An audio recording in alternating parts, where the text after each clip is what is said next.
দেখুন কতটা সুন্দর হয়েছে মিষ্টিগুলো, একদম পুরো রসে ভরা। শুধু আটা দিয়ে যে এত সুন্দর মিষ্টি হয়, না খেলে কিন্তু একবারও বুঝবেন না যে কতটা মজার। নমস্কার বন্ধুরা, নতুন একটা পর্ব দেখার জন্য আপনাদের সকলকে স্বাগত জানাই। আমাদের হাতের কাছে থাকা সামান্য কিছু কিছু জিনিস দিয়ে যে এত সুন্দর রেসিপি হয়, আপনারা কিন্তু না দেখলে হয়তো বিশ্বাসই করবেন না। আজকে আমি আপনাদেরকে শুধুমাত্র আটা দিয়ে ক্ষীরজাম মিষ্টি বানিয়ে দেখাবো, পুরো দোকানের মতন করে। তবে দোকানের মিষ্টির তুলনায় কিন্তু এই মিষ্টি কোনো অংশে কিন্তু খেতে কম নয়, খুবই সুন্দর হয় আর কিন্তু খুবই সহজভাবে বানিয়ে নেওয়া যায়। যেহেতু আমাদের হাতের কাছে সবারই ঘরেই কিন্তু আটা থাকে, তো আমি শুধুমাত্র আটা দিয়ে আজকে বানিয়ে দেখাবো। তো চলুন আমি মিষ্টিটা বানানো শুরু করি। তো এই মিষ্টিটা বানানোর জন্য আমি এখানে হাফ কাপ আটা নিয়েছি। আপনারা চাইলে কিন্তু বেশি নিতে পারেন, আবার কমও নিতে পারেন।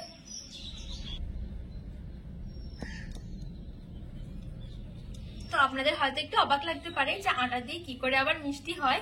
তো আপনারা একবার বানিয়ে দেখবেন আর একবার খেয়ে দেখবেন, তারপরে বুঝবেন যে কতটা মজার হয়। আটা দিয়েও কিন্তু খুব সুন্দর মিষ্টি বানানো যায়। তো পুরো দোকানের মতো টেস্ট আনার জন্য এখানে আমি আরেকটা জিনিস দেবো, সেটা হলো গুঁড়ো দুধ। আর আমি যতটা ঠিক আটা নিয়েছিলাম ঠিক ততটাই কিন্তু এখানে গুঁড়ো দুধ নিয়েছি। এবার আমি গুঁড়ো দুধটা দিয়ে দেবো। আর আমি এখানে দিয়ে দিচ্ছি বেকিং সোডা। আর 1 চামচের 4 ভাগের 1 ভাগ আমি এখানে বেকিং সোডা নিয়েছি। এবার আমি বেকিং সোডাটা দিয়ে দিচ্ছি। এবার আমি শুকনো জিনিসগুলো একটু ভালো করে হাত দিয়ে মিশিয়ে নেব।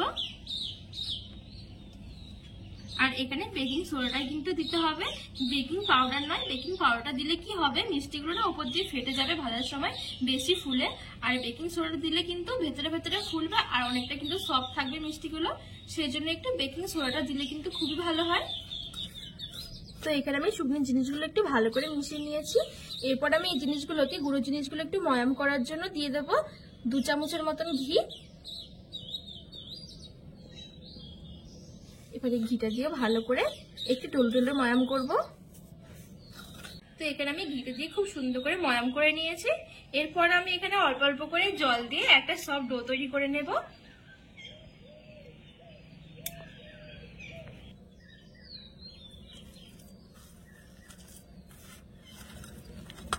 তো আমি এখানে খুব সুন্দর করে মেখে নিয়েছি, বেশি কিন্তু শক্ত করে নিই, আবার কিন্তু খুব বেশি একটা নরমও নয়।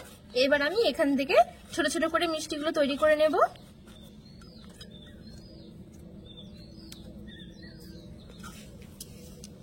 খুব বেশি একটা বড় করব না, তার কারণ ফুলে কিন্তু আবার পরে ডবল হয়ে যাবে। আর মিষ্টি বানানোর সময় মিষ্টিগুলো একটু, মানে যে কোনো মিষ্টি একটু ছোট ছোট করে বানালে পরে কি টাইমটাও কম লাগবে, তারপরে আবার কি রসটাও অনেক তাড়াতাড়ি করে ঢুকে যাবে।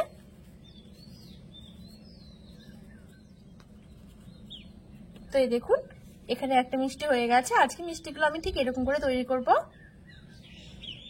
তো এরকম করে আমি সবগুলো মিষ্টি তৈরি করে নেব।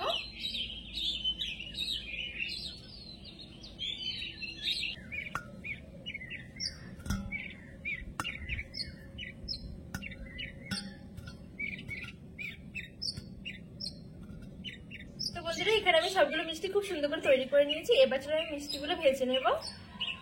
তো এবার আমি কড়াই বসিয়ে কিছুটা তেল হালকা করে গরম করে নেব। আর এই তেলটা কিন্তু খুব বেশি করে গরম করা যাবে না, হালকা করে কিন্তু গরম করতে হবে।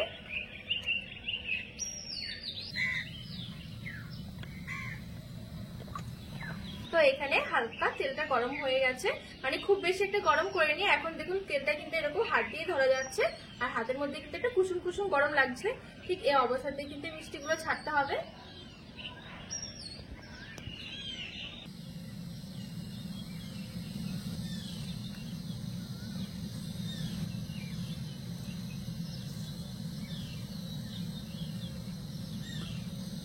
এখানে আমি সবগুলো মিষ্টি দিয়ে দিয়েছি। এবার আমি একদম হালকা আছে মিষ্টিগুলো ভেজে নেব। তো এখানে দেখুন কিছুক্ষণের মধ্যে কিন্তু খুব সুন্দর উপরের দিকে উঠে গেছে। আর এখন থেকে ঠিক 2 থেকে 3 মিনিটের মতন ভাজা হয়ে গেছে। একদম কম আঁচে ভেজেছিলাম এই 2 থেকে 3 মিনিট। এবার আমি আঁচটা একটু মিডিয়ামে করে একটু কালারটা নিয়ে আসবো। পুরোপুরি কিন্তু একদম আঁচটা লোতে রেখে ভাজা যাবে না, তাহলে কিন্তু মিষ্টিগুলো পুরো ভেতর থেকেও শক্ত হয়ে যাবে।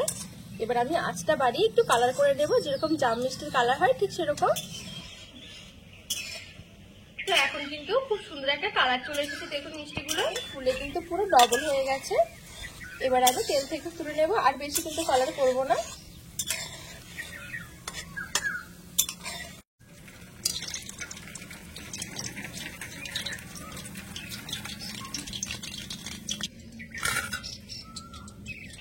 তো এখানে কিন্তু খুব সুন্দর করে ভাজা হয়ে গেছে। আমাদের ক্ষীর জামের জামটা পুরো রেডি হয়ে গেছে।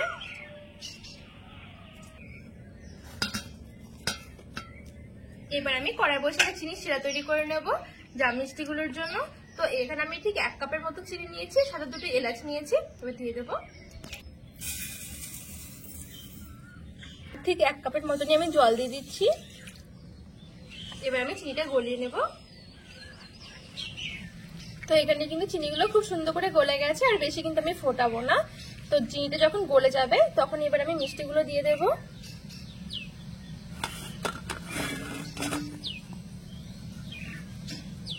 এবার আমি গ্যাসের আঁচটা বন্ধ করে দিচ্ছি। তো এখানে চিনি শিরার সাথে একটু ভালো করে মিশিয়ে নিয়েছি। এবার আমি এই গরম অবস্থাতে ঢাকা চাপা দিয়ে ঠিক 1 ঘন্টার জন্য রেখে দেবো। কোনো কিছু জাল করতে হবে না, 1 ঘন্টার মধ্যেই কিন্তু খুব সুন্দর রস ঢুকে যাবে। তো 1 ঘন্টা পর আমি ঠিক দেখাচ্ছি যে কিরকম হয়েছে। তো এইবার আমি ক্ষীর জামের জন্য ক্ষীরটা তৈরি করে নেব। তো ক্ষীরটা তৈরি করার জন্য সর্বপ্রথম আমি এখানে 1/2 বাটি মতন জল নিয়েছি। এবার আমি জলটা দিয়ে দেবো। এখানে জলের জায়গায় চাইলে কিন্তু আপনারা লিকুইড দুধটাও দিতে পারবেন। তো এখানে জলটা হালকা একটু গরম হয়ে গেছে। এবার আমি ঠিক 1/2 চামচের মতো চিনি দিয়ে দেবো, আর দিয়ে দিচ্ছি 1 চামচের মতন ঘি।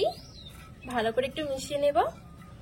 এবার আমি দিয়ে দেবো গুঁড়ো দুধ। আর আজকে আমি ক্ষীরটা তৈরি করবো গুঁড়ো দুধ দিয়ে। আর আমি এখানে ঠিক 3 চামচের মতো গুঁড়ো দুধ নিয়েছি। এবার দুধটা দিয়ে দেবো।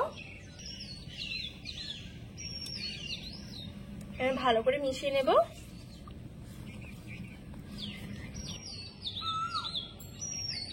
তো এই আঁচটা কিন্তু একদম হালকা রেখে কিছুক্ষণ আমি রান্না করে নেবো, একটু শুকিয়ে যাওয়া পর্যন্ত। মানে একটু ক্ষীর টাইপের যখন হবে তখনই নামিয়ে নেব। তো এখানে কিন্তু 2 থেকে 3 মিনিটের মতো রান্না হয়ে গেছে। আর এখন দেখুন কিন্তু অনেকটাই পুরো ঘন হয়ে গেছে। তবে আমি আরেকটু ঘন করে নেব। তো এখানে আমি আরো কিছুক্ষণ একটু রান্না করে নিয়েছি। আর এখন কিন্তু ক্ষীরটা খুব সুন্দর হয়ে গেছে। একটু এরকম মানে পাতলাই রাখবো, ঠান্ডা হয়ে গেলে পরে আরেকটু ঘন হয়ে যাবে। এবার আমি গ্যাসের আঁচটা বন্ধ করে এক সাইডে রেখে দেবো। আর এদিকে কিন্তু দেখুন মিষ্টিগুলো কিন্তু খুব সুন্দর ফুলে গেছে, রসটা কিন্তু টেনে গেছে। এখানে কিন্তু পুরোপুরি আমার 1 ঘন্টা লাগেনি, মোটামুটি 30 মিনিটের মধ্যে কিন্তু খুব সুন্দর দেখুন ফুলে গেছে। রসটা কিন্তু খুব সুন্দর ঢুকেছে। এই দেখুন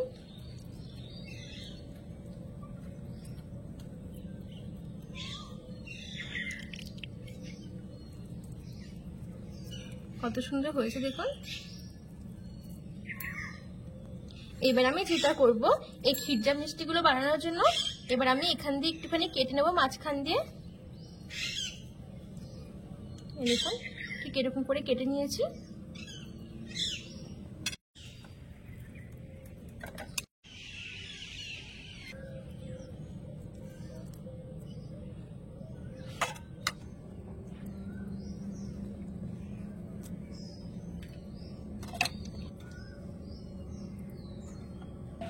তো এখানে আমি ক্ষীর জামের জন্য জামগুলো কেটে নিয়েছি। আর এদিকে ক্ষীরটা কিন্তু আমার অনেকটাই ঠান্ডা হয়ে গেছে।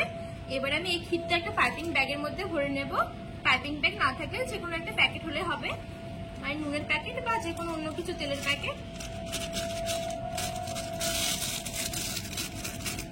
এই পাইপিং ব্যাগের মধ্যে ভরে নিলে পরে কি দিতে সুবিধা হয় ক্ষীরটা।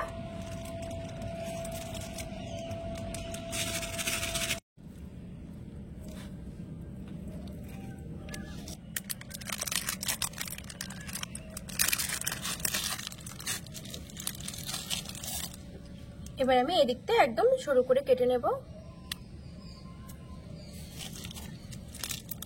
তো এবার যে মাঝখান দিয়ে আমি কেটে রেখেছিলাম ঠিক এখান দিয়ে এরকম করে আমি ক্ষীরটা দিয়ে দেব।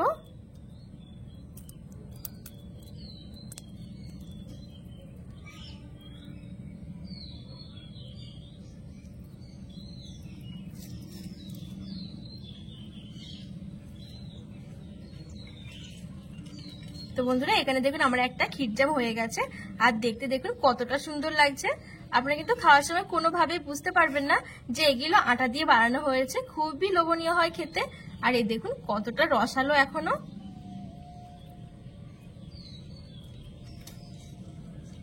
তো সবগুলো ক্ষীরজাম ঠিক আমি এরকম করে রেডি করে নেব। আর খেতে কিন্তু অসম্ভব মজার হয় বন্ধুরা।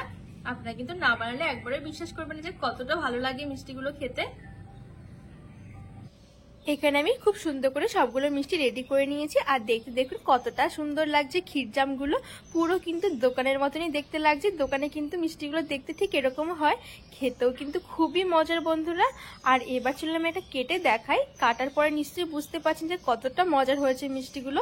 খেতে কিন্তু খুবই ভালো লাগে এই মিষ্টিগুলো। তো বন্ধুরা দেখলে তো কত সহজে শুধুমাত্র আটা দিয়েই ক্ষীরজাম মিষ্টি বানিয়ে নেওয়া যায়। তো আপনারা শুধু একবার বাড়িতে এভাবে একবার বানিয়ে দেখবেন, খুবই সুন্দর হয় খেতে। তো আজকের রেসিপিটি ভালো লাগলে অবশ্যই একটু চ্যানেলটাকে সাবস্ক্রাইব করে পাশে থাকার অনুরোধ রইল।